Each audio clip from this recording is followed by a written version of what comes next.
gudoomiyaha golaha guurtida Soomaaliland Salebaan Maxamuud Aadan oo maalmihii u dambeeyay ay soo baxayaan warar sheegaya inuu iscasilayo ayaa maanta aqalka golaha guurtida Soomaaliland waxa uu ka hor sheegay in warkaasi hadii uu jiri lahaa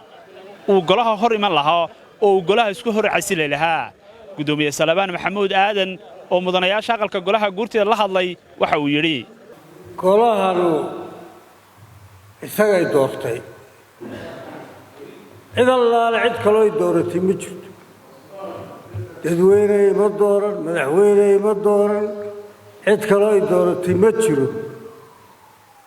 هدي أن وركا هذه الإنسان بحين أيوه تقولها نشيقي عد كلها نشيقي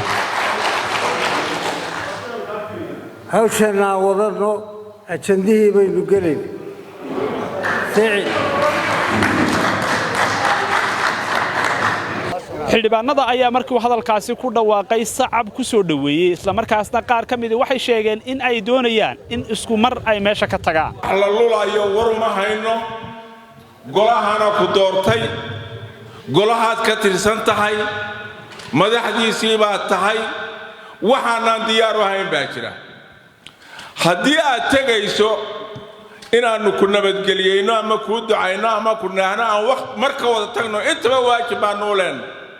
haddaanu ku dhaano marka ka wada tagno iyo inaanu ku nabadgeliyeyno waajib baan u leenahay laakiin in wax la ruuxo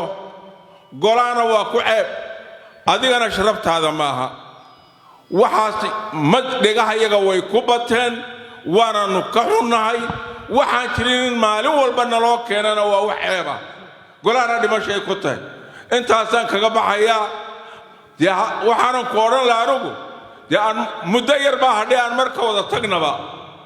muddo yar baa hadhay hadaynu tagayno aan marka wada tagno laakiin ay nagu soo noqnoqonin annaga waxaan xasan galayd wararka Cable Hargeysa